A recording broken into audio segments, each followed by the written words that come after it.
Hello दोस्तों। अगर आप एसएससी के किसी भी एग्जाम को तैयार करने जा रहे हैं तो ये वीडियो आपके लिए बहुत इंपॉर्टेंट है, क्योंकि एक कॉमन क्वेश्चन तैयारी की शुरुआत में सभी के मन में आता है।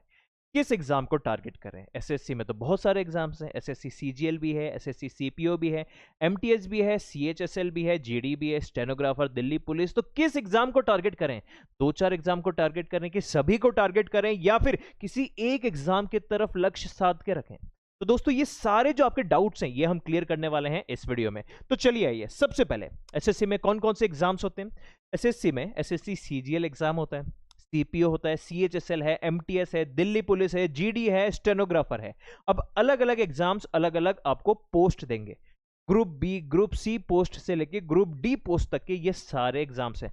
अलग अलग डेट्स को होते हैं, अलग अलग डिफिकल्टी लेवल है, लेकिन सभी में दो कॉमन बातें। सबसे पहला, सभी एग्जाम्स को कंडक्ट करवाता है एसएससी। उसके अलावा दूसरी सबसे इंपॉर्टेंट चीज, लगभग सभी का सिलेबस सेम है। अब देखिए, सिलेबस और क्वेश्चंस के लेवल, ये दो अलग अलग बातें हैं। सिलेबस सेम होने का मतलब, जैसे कि मैं बात करता हूं, यहां पर मैथ्स आता है, रीजनिंग आता है, इंग्लिश आता है, और जनरल स्टडीज और जनरल नॉलेज के कुछ क्वेश्चंस आते हैं जिसमें करंट अफेयर्स भी मिक्स्ड है। तो ये सिलेबस सभी एग्जाम्स के लिए है, लेकिन लेवल अलग अलग। एग्जांपल हम ले लेते हैं, मान लीजिए मैथ्स में टाइम एंड वर्क के क्वेश्चन है, या फिर स्पीड टाइम डिस्टेंस वाले क्वेश्चंस आ जाते हैं। ठीक है, तो ये क्वेश्चन सीजीएल में अलग लेवल के आएंगे, एमटीएस में अलग लेवल के आएंगे, सीएचएसएल में अलग लेवल के होंगे। ठीक है, तो अगर हमें इन एग्जाम्स को तैयारी करनी है तो सिलेबस तो पूरा कवर करना है, फिर प्रैक्टिस ज्यादा से ज्यादा करनी है ताकि हमारे सभी लेवल कवर हो। ठीक है, अब एक चीज और, काफी सारे बच्चों को तो पता ही होगा कि किस एग्जाम को क्लियर करने से क्या बनते हैं। जैसे कि अलग अलग एग्जाम्स हैं। ग्रुप बी और ग्रुप सी पोस्ट के लिए एसएससी सीजीएल है, और एसएससी सीजीएल बच्चों में काफी फेमस होता है, क्योंकि इस एग्जाम में बहुत ही फेमस की इनकम टैक्स इंस्पेक्टर बन सकते हैं, एनफोर्समेंट डायरेक्टोरेट में जा सकते हैं, सीबीआई में आप जा सकते हैं, जीएसटी इंस्पेक्टर बन सकते हैं, और बहुत सारे अलग अलग सेंट्रल गवर्नमेंट के डिपार्टमेंट्स में आप जा सकते हैं। उसी तरीके से सीपीओ में जो सेंट्रल गवर्नमेंट की अलग अलग फोर्सेस हैं, चाहे वो सीआईएसएफ हो, सीआरपीएफ हो, या बाकी कोई फोर्सेस, वहां पे आप डायरेक्टली पोस्टेड हो सकते हैं। उसी तरीके से ग्रुप सी, ग्रुप डी के लिए अलग अलग है। GD general duty constable post होती है। दिल्ली पुलिस में भी एसएससी के थ्रू रिक्रूटमेंट होता है। स्टेनोग्राफर का अलग से एग्जाम होता है। तो ये अलग अलग एसएससी के एग्जाम्स हैं। अब इन सभी एग्जाम्स में एलिजिबिलिटी अलग अलग है। जैसे कि अगर मैं बात करूं एसएससी में, स्टेनोग्राफर की बात करूं तो यहां पे आपको मिनिमम 12th चाहिए, जीडी में मिनिमम 10th चाहिए। दिल्ली पुलिस के जो एग्जाम्स होते हैं, कुछ एग्जाम में 10th चाहिए होती है और कुछ एग्जाम में 12th चाहिए। एसएससी एमटीएस में आपको क्लास 10th तक एलिजिबिलिटी क्राइटेरिया चाहिए। एसएससी सीएचएसएल में मिनिमम क्लास 12th आपका एलिजिबिलिटी क्राइटेरिया रहेगा। एसएससी सीपीओ में मिनिमम ग्रेजुएशन चाहिए, और एसएससी सीपीओ और सीजीएल इन दोनों में ही आपको ग्रेजुएशन चाहिए होती है। अब एक चीज, अगर आप 10th पास कर चुके हैं तो मैं ये कह सकता हूं कि अगर आप 10th पास कर चुके हैं तो आज की डेट में भी आप एसएससी का जीडी, दिल्ली पुलिस और एमटीएस के फॉर्म भर सकते हैं। अगर आपकी 12th हो चुकी है तो आप stenographer, GD, Delhi police, MTS और सीएचएसएल दे सकते हैं। और अगर आपने ग्रेजुएशन कर ली है तो ये सारे एग्जाम्स आप दे सकते हैं।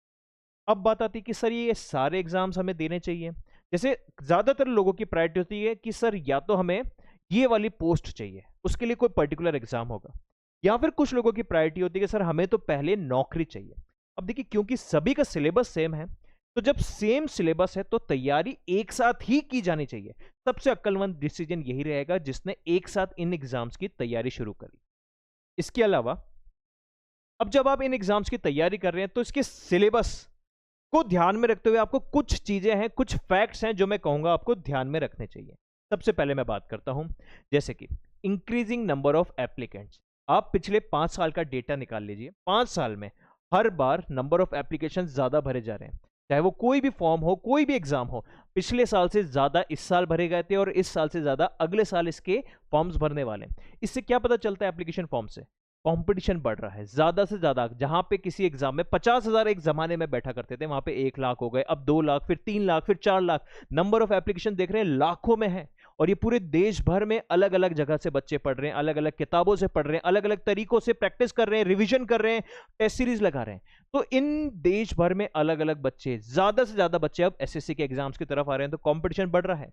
सेकेंड बात, कट ऑफ्स की अगर मैं बात करूं तो पिछले 5 साल का डेटा उठाइए और कट ऑफ्स का अंदाजा आपको खुद ही लग जाएगा। अब उसका पूरा कट ऑफ का एनालिसिस लेकर भी हम आएंगे कौटिल्य विजन क्लासेस पे, जहां पे आपको यह बताया जाएगा कि कैसे अलग अलग एग्जाम्स में कट ऑफ्स अब बढ़ती जा रही है और उन कट ऑफ्स को देखते हुए आने वाले टाइम में कट ऑफ कितनी जानी चाहिए और हमें कितनी तैयारी करनी होगी कि हमारा कट ऑफ पहले ही अटेम्प्ट में क्लियर हो जाए। तीसरी चीज, सिलेक्शन प्रोसेस इसका बहुत ही आसान हो गया है। सिलेक्शन प्रोसेस का मतलब यहां पर देखिए, बहुत सारे आपने ऐसे एग्जाम सुने होंगे न्यूज़पेपर में, कभी कुछ बिहार में सुनने में आया, कभी झारखंड में आया, कभी यूपी में, कभी राजस्थान में, कि किसी का एग्जाम हुआ, बहुत डिले हो गया एग्जाम, उसके बाद रिजल्ट और लेट आया, उसके बाद बाकी चीजें और लेट आई। तो वो कोई फिक्स्ड तरीके से नहीं हो रहा। एसएससी में ऐसा कुछ नहीं है। एसएससी में हर साल एक कैलेंडर रिलीज होता है जहां पे उन सभी एग्जाम्स, ये जितने भी एग्जाम्स के नाम आपने देखे थे, इन सभी एग्जाम्स के कैलेंडर होता है कि कब इनका एप्लीकेशन फॉर्म रिलीज होगा, कब आप फॉर्म भर सकते हैं, उसकी लास्ट डेट कब होगी, कब उसका एग्जाम होगा। और अगर किसी में 2 पेपर होते हैं, टीयर 1 और टीयर 2, मतलब 2 स्टेजेस में अगर एग्जाम होते हैं, जैसे सीजीएल हो गया, तो यहां पर कब टीयर 1 होगा और कब टीयर 2 होगा, बीच में कितने दिन हैं आपके पास, ये भी आपको पता रहेगा। तो एसएससी में एक फिक्स कैलेंडर होता है जिससे हर साल पता होता है कि इस टाइम पे एग्जाम होगा, इस टाइम पे रिजल्ट आएगा, इस टाइम तक ज्वाइनिंग भी मिल जाएगी, ये भी पहले ही पता होता है। ठीक है, तो अब बारी की आती है सिर्फ और सिर्फ तैयारी की। अब देखिए, अगर आप तैयारी कर रहे हैं तो आपको ये बोला जाता है कि देखो, सबके लिए पेपर तो एक समान आने वाला है, तो बस तैयारी करो। नहीं, दिमाग लगाना है। कैसे तैयारी करनी है, वो सबसे पहले चीज, पेपर भले ही क्वेश्चन पेपर सबके लिए एक समान आए, लेकिन सभी के लिए उस पेपर को देखने का नजरिया अलग रहेगा। एग्जाम्पल के तौर पे आपको भी पता ही होगा, अगर कोई आपका फ्रेंड इंग्लिश मीडियम है, तो इंग्लिश मीडियम के लिए जो इंग्लिश के सब्जेक्ट्स हैं, इंग्लिश के जो क्वेश्चंस आएंगे, वो थोड़े से आसान लगते हैं। हिंदी मीडियम वालों के लिए इंग्लिश टफ लगी। बिल्कुल उसी तरीके से अगर मैं बात करूं, मान लीजिए कोई बीए वाला स्टूडेंट है, तो बीए वाले स्टूडेंट के लिए मैथ्स और रीजनिंग थोड़ा सा डिफिकल्ट होती है, लेकिन बीटेक वाले के लिए मैथ्स और रीजनिंग बहुत आसान है। तो आपका उस पेपर को देखने का नजरिया, क्वेश्चंस को देखने का नजरिया अलग अलग होता है, क्योंकि इस एग्जाम में बीए वाले, बीकॉम, बीएससी, बीटेक वाले, हिंदी मीडियम, इंग्लिश मीडियम सभी पेपर दे रहे हैं। कोई साउथ से दे रहा है, कोई नॉर्थ ईस्ट से दे रहा है, कोई यूपी से दे रहा है, कोई राजस्थान से, कोई हरियाणा से, कोई छत्तीसगढ़, कोई एमपी। देश भर में अलग अलग बच्चे अलग अलग किताबों से, अलग अलग बुक्स से प्रिपरेशन कर रहे हैं, प्रैक्टिस कर रहे हैं। कोई 5 घंटे, कोई 8 घंटे, कोई 10 घंटे पढ़ रहा है, कोई क्वालिटी पढ़ रहा है कि 2-4 घंटे में बहुत ज्यादा पढ़ रहा है, और कोई क्वांटिटी में पढ़ रहा है कि 12-15 घंटे भी पढ़ रहे हैं। उन सभी बच्चों में कंपटीशन है, तो भले पेपर एक समान आए, लेकिन कंपटीशन सभी के लिए अलग अलग। तो हम कौटिल्य विजन क्लासेस में आपको इस तरीके से तैयारी कराने वाले हैं कि आप हिंदी मीडियम के हो तो भी आपका इंग्लिश का डर क्लियर हो जाएगा। आप अगर बीए बैकग्राउंड से हो, नॉन टेक्निकल के बैकग्राउंड से हो, तो भी आपका मैथ्स और रीजनिंग का डर भी क्लियर हो जाएगा। आप हर एक सेंस में सबसे बेस्ट परफॉर्मेंस देने वाले हैं इन एसएससी के एग्जाम्स में। अब आपका टारगेट चाहे एसएससी का एमटीएस हो या सीएचएसएल, सीजीएल हो या सीपीओ हो, कोई भी एग्जाम हो, एमटीएस से लेकर आपके stenographer, CGL, CPO, Delhi police, GD, हर एक एग्जाम की तैयारी आपको कराई जाएगी इस प्लेटफॉर्म में। तो सबसे पहला काम, चैनल को सब्सक्राइब करो, क्योंकि अलग अलग अपडेट्स लेकर हम आने वाले हैं इसी चैनल पे कि किस तरीके से आपको प्रिपरेशन करनी है, किस तरीके से आपको हर एक topic by topic, subject by subject हर एक चीज कवर कराई जाएगी। और सिर्फ कवर ही नहीं, कवर कराने के साथ साथ रिवीजन कराया जाएगा, शॉर्ट नोट्स भी बनवाए जाएंगे, प्रैक्टिस भी कराई जाएगी, टेस्ट सीरीज भी मिलेगी। हर एक चीज आपको मिलने वाली है कहां पे? सिर्फ कौटिल्य विजन क्लासेस पे।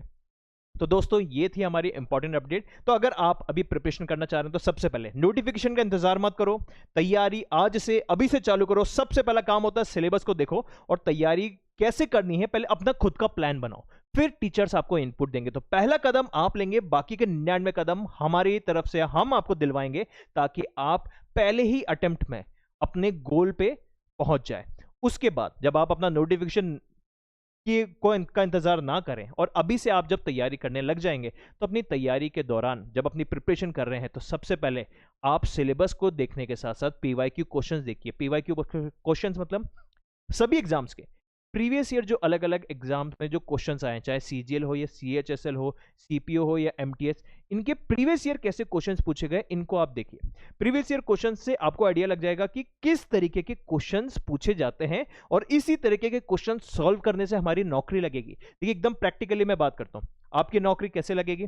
एग्जाम क्लियर करने से। एग्जाम क्लियर कैसे होगा? जब आपके क्वेश्चंस एग्जाम में सही होंगे। अब एग्जाम में तो लाखों क्वेश्चन नहीं आने वाले, एग्जाम में तो 50, 80, 100, 200 यही क्वेश्चंस आएंगे। अब एग्जाम के लेकिन वो 200 क्वेश्चन तब सही होंगे जब उसके जैसे, वैसे 200 जैसे आपने 2000, 20,000 क्वेश्चंस घर पे प्रैक्टिस करेंगे, रूम पे, लाइब्रेरी में बैठ के प्रैक्टिस करेंगे, तो अल्टीमेटली आपकी नौकरी, प्रैक्टिस जितना ज्यादा आप करेंगे, कंसिस्टेंसी, कंसिस्टेंसी मतलब लगातार, ऐसे नहीं कि 4 दिन प्रैक्टिस कर ली उसके बाद नहीं, लगातार जब आप प्रैक्टिस करते जाएंगे उतना आप अपने सिलेक्शन के पास आते जाएंगे। जिसने जितनी ज्यादा प्रैक्टिस करी उसका उतना जल्दी सिलेक्शन होगा, और हमारा लक्ष्य है फर्स्ट अटेम्प्ट में आप सिलेक्शन लें। तो फर्स्ट अटेम्प्ट के लिए हम आपको कंसेप्ट क्लियर कराएंगे, जम के प्रैक्टिस कराएंगे, टेस्ट सीरीज देंगे, शॉर्ट नोट्स बनवाएंगे, रिवीजन कराएंगे, ताकि आप अगर हमारे साथ जुड़ते हैं तो आपका सिलेक्शन तक की हर एक चीज हम आपको कवर करवाएंगे। पीवाईक्यू क्वेश्चंस के अलावा जम के प्रैक्टिस करनी है।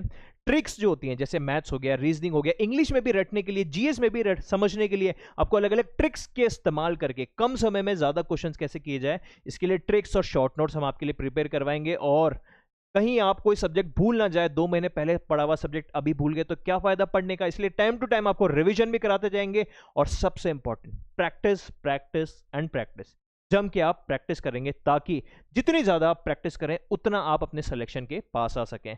तो दोस्तों, आप कौटिल्य क्लासेस के साथ जुड़ के अपने एप्टीट्यूड, अपने रीजनिंग, अपने इंग्लिश, अपने general studies, general science, current affair सभी की तैयारी कर सकते हैं कौटिल्य विजन क्लासेस के साथ। तो दोस्तों, देर ना करें, सबसे पहले चैनल को सब्सक्राइब करें, वीडियो अगर आपको अच्छा लगा तो वीडियो पे लाइक करें, और अपने फ्रेंड्स को भी बताएं कि ये देखिए वीडियो बहुत ही काम का है। इसी तरीके की और वीडियोस लेकर हम आते रहेंगे आपके पास टाइम टू टाइम अपडेट के साथ। फर्दर अपडेट्स के लिए जुड़े रहिएगा कौटिल्य विजन क्लासेस के साथ। Thank you.